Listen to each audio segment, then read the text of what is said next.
You're listening to the Executive Coach Podcast with me, Maya Goodker, and welcome to the Career Reboot series. This month, you'll be waking up to a daily curated series of episodes to listen to with your morning coffee. Your go-to guides to keeping you motivated, strategic, and able to have fun in your career, especially as some of us might be limping a little bit towards the summer holidays.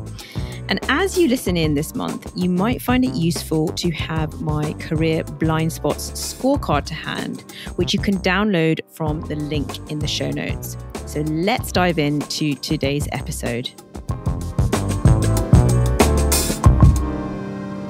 So one of the issues that people bring to me the most is confidence in meetings. And it could be different kinds of meetings, a board meeting, management meetings, any kind of high stakes meetings where people feel they're being judged in some way. They want to put their best foot forward. They want to have impact and influence, but they feel held back. What's the number one fear here? The number one fear is around worrying that they're going to be caught off guard, caught unprepared, that they're not going to have all of the information, that they're not going to be researched enough to be able to do themselves justice in that meeting. So what do? They hold back. And therefore, they're frustrated with themselves because they have undershared in the meeting and haven't really done any justice to their expertise, their understanding, and their ability to contribute on the important topic in the meeting. Now, if I had a penny for every time this has been brought to me recently, then yeah, I'd have a lot of pennies. So one of the first things that people tell me, I say to them, so what do you think is going to help you on this? And they tell me more preparation. Now, my job as a coach is not to say that there is a right or a wrong answer, but I do want to put on the table a challenge to the idea that more preparation is going to be your key to confidence in meetings and being able to effortlessly facilitate and contribute in a way that feels very authoritative, natural, and comfortable. So I want to dispel the idea that it's preparation that allows us to be confident in meetings. I would like to suggest, and I have put this challenge to some of my clients, that personally, I'm actually comfortable in any meeting that you put me in, right? Like I'm going to be comfortable even if I'm in a meeting where I have absolutely zero technical knowledge, because I will just position myself accordingly. I will say, look, this is my first time at this meeting. I appreciate that we've got some incredible technical experts here. I'm first to put my hand up and say, that's not my background and expertise, but I'm so pleased to have all of your input here. Forgive me in advance if one of my questions is too basic, but I do want to make sure that I have a certain level of understanding. So I will ask a few questions and just point out if it's too obvious and you need to skip over it. That's totally fine. Now, you're going to flex this stuff to your context. But what I want to do by sharing this type of positioning and framing is really to say that nobody is expecting you to be an expert in all fields in a meeting. There are two other things that my clients find a massive relief when I put these on the table for them. The first is that depending on what their name is, let's say it's me, I say, this is not the Maya show, right? Well, I mean, this is actually the Life Work with Maya show, but the meeting that you're in is not the Maya show or the Tracy show or the Simon show.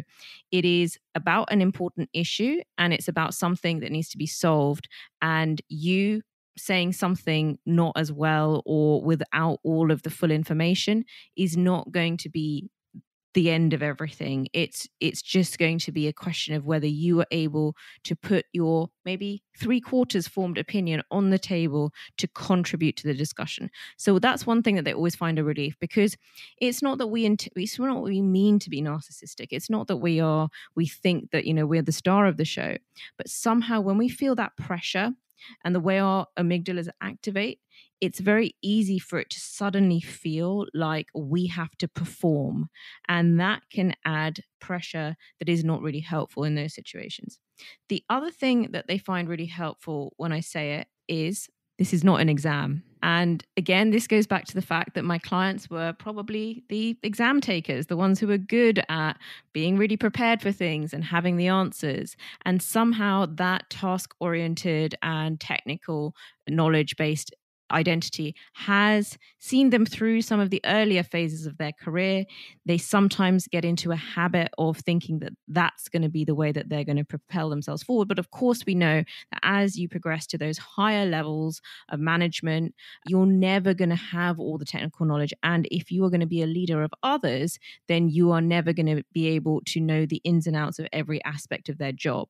And therefore, your skill as you progress to those higher levels of management and leadership is not going to be knowing everything 100% and being able to pass the exam on it. Your ability is going to be around how well you're able to put together a pretty well-formed suggestion or proposal in a meeting in the moment, and how well you're then able to have a bit of a discussion around that. So I wanted to make those couple of suggestions for you if this is something that you grapple with every now and then. And if this is the type of thing that you think, gosh, you've just read my mind, I'd never really realized it, but I'm shrinking violet in these meetings and I am not doing myself any justice, then definitely reach out to me. This is all the stuff that I work on in my one-to-one coaching, and I am building now curriculum around it as well, because I'm starting to get so familiar with the same sorts of issues coming up in the same penny drop moments for my clients when they suddenly realize, for example here, that more preparation is not the answer.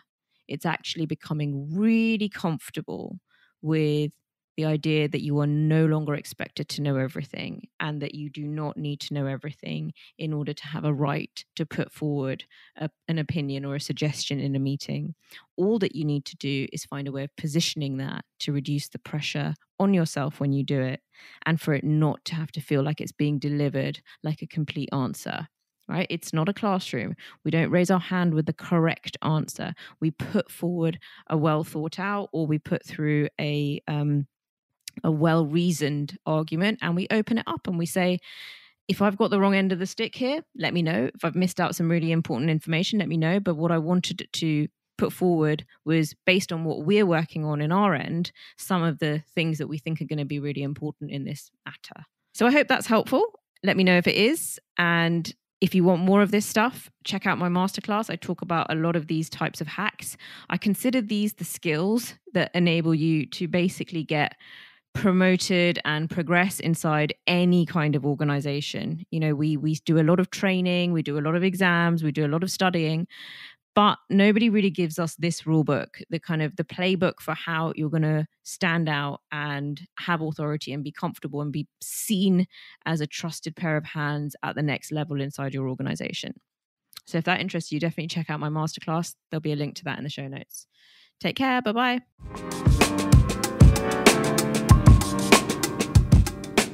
Thank you for listening to Life Work with Maya.